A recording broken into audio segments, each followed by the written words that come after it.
But at some point, there's got to be a line here, right? And the question is, where's the line? OSHA draws it at 50 volts.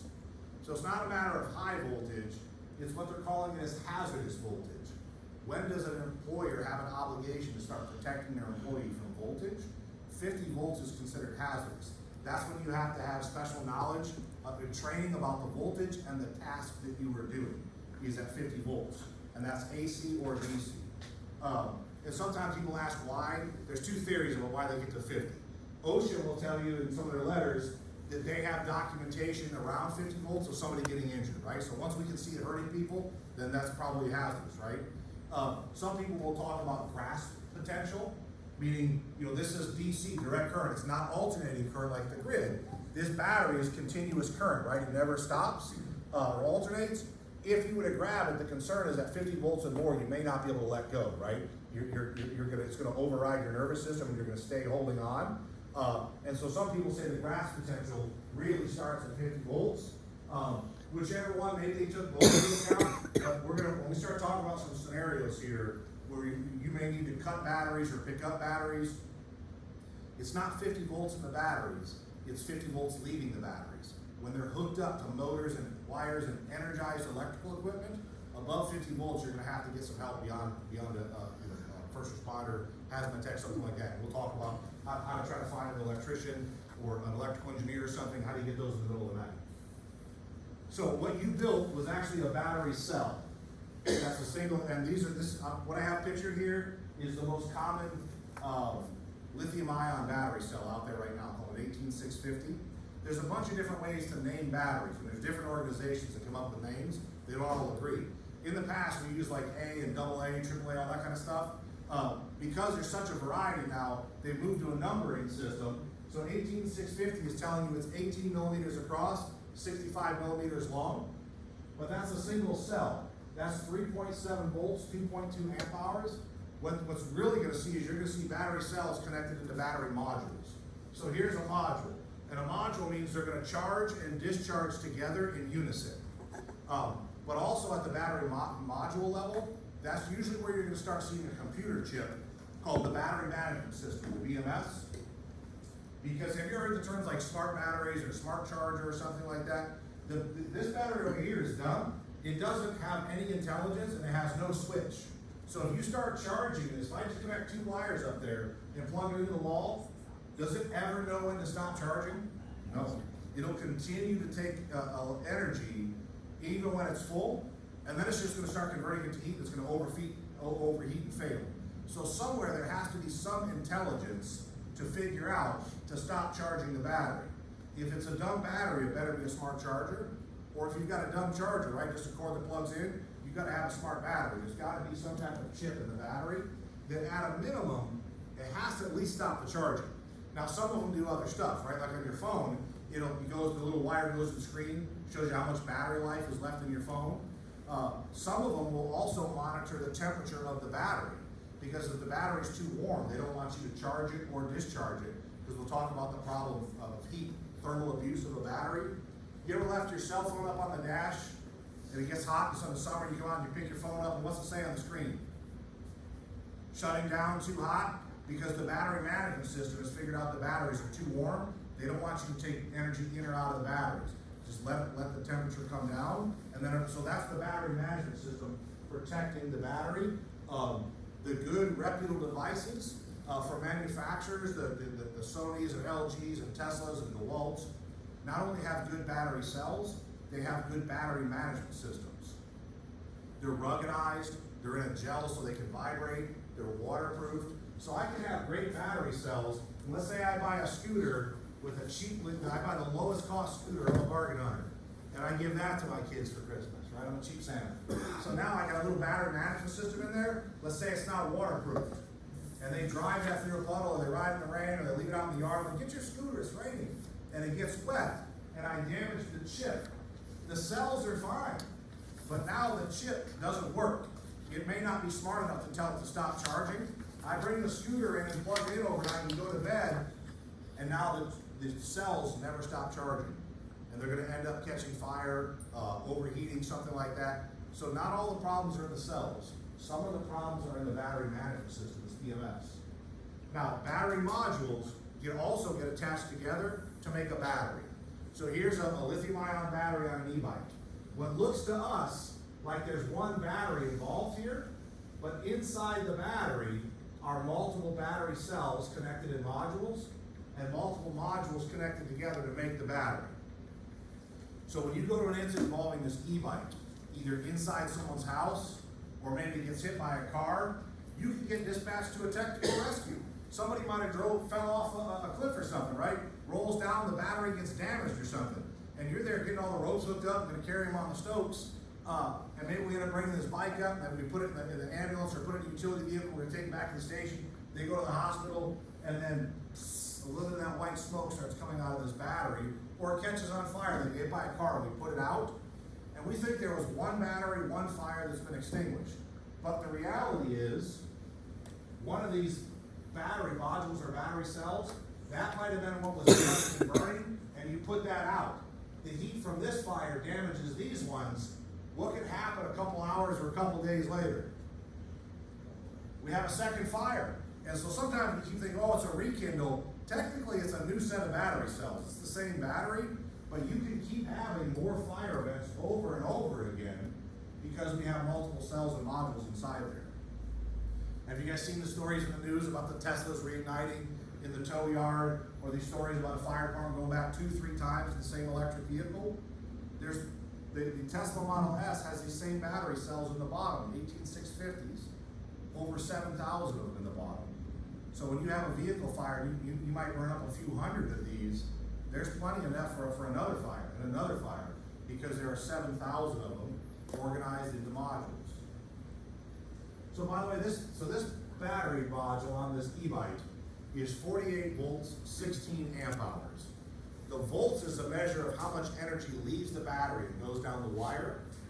The 16 amp hours is trying to tell you how long will the battery last. So more voltage is going to give you more, it's going to make your bike faster and more torque, right? You're going to be able to go up hills and stuff. Amp hours is going to make your battery last longer. So they would call it range, right? How many miles can you ride this battery for? If I put more, so if this was a fire service analogy, I would say amp hours is like the size of the water tank on the engine, and volts is like the PSI in the hose, right? If I add more amp hours, I'm getting a bigger water tank, I can spray longer, I can ride longer. If I add more battery cells here, am I gonna get more volts or more amp hours out by adding more cells? More amps, anybody think volts? So it actually depends on how you hook the battery up. So these are a drawing of two 18650s. Each one is 3.7 volts, 2.2 amp hours. If I put them together and make a module, it depends on how I wire it. If I connect both the positives together and both the negatives together, look what happens. I double the amp hours because this is called parallel. The positives are together or the negatives are together. If this was a flashlight and I put it in here like this, if I double the amp hours, is my flashlight going to be brighter or run longer? It's going to run longer. If I wanted to make the flashlight brighter, I would put it in like this. Serial. I would take this in series and I would put the positive of one battery into the negative of the other battery, and now look what happens. The voltage doubles, but the amp hour stays the same. What does my flashlight do now?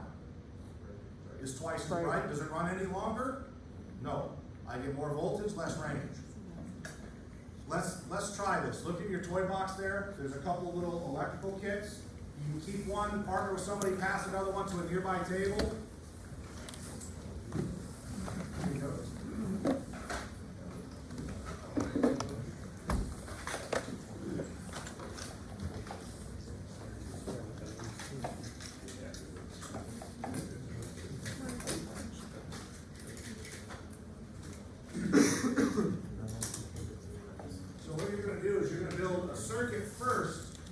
In parallel.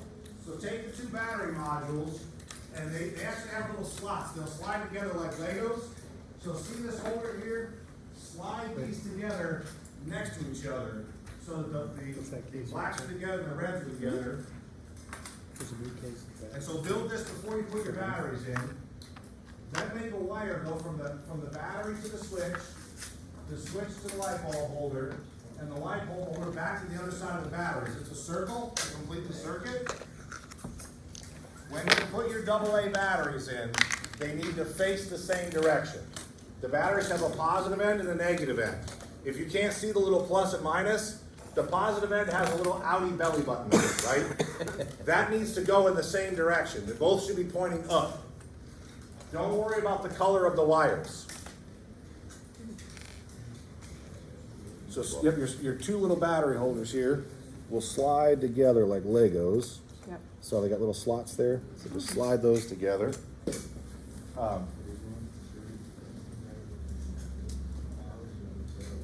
If you need some more batteries, let me know. I never leave with as many batteries or as voltage testers as I come with somehow. So if you need some batteries, Rudy's gonna check people like TSA at the door. Make sure no one's leaving with it. So go ahead and put your batteries in. Whoever has the light bulb come on first doesn't have to take the test. Oh, nice job, Edison. Except you don't have the switch. And you only got one battery. Hey, you gotta make time to do it right or do it twice. All right, winner, chicken dinner. You guys don't have to take the test. Now, after you get it in parallel, switch your batteries into series.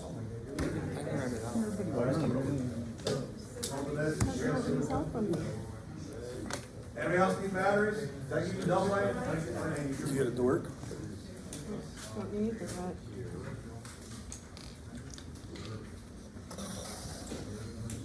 Another, well, this one is a black wire to be a red wire.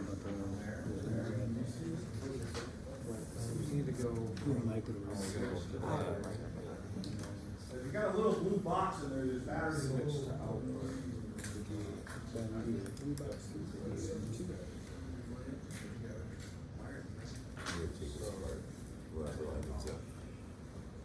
No, I was doing parallel. So once you get your light bulb to come on after putting it in parallel,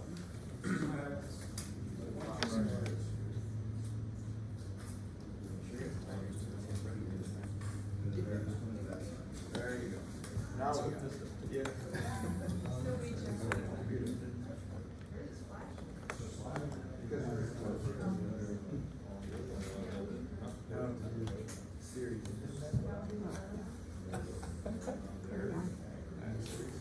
So now,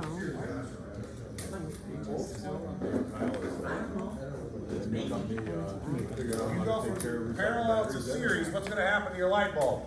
it's gonna get It should get brighter. twice as bright. If you use the switch, you can send Morse code to say I'm done. We find out who was an Eagle Scout or in the Navy, right? There's only two people who can do Morse code.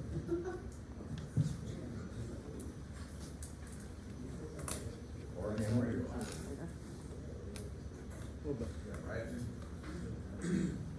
How you guys doing? Good. Not the brightest bulb in class, but but it's working. It's working. Yeah, no, this is what I've been studying because we're restoring a 63 Airstream and we're gonna put solar in, and so we're Okay. building all these lithium-ion Batteries, batteries out of modules? cells because it's a lot cheaper than buying a pre-done one and getting BMS for it. And Oh yeah, it's gonna happen. We'll And- show you some. I'll show you what happens when it goes wrong. I don't want to know Make sure. because I have a big shell of aluminum to When burn. they start to fume, yeah.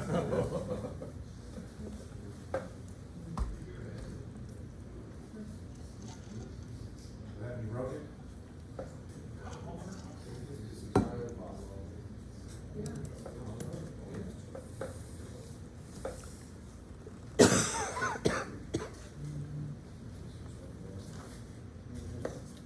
What's wrong with gas?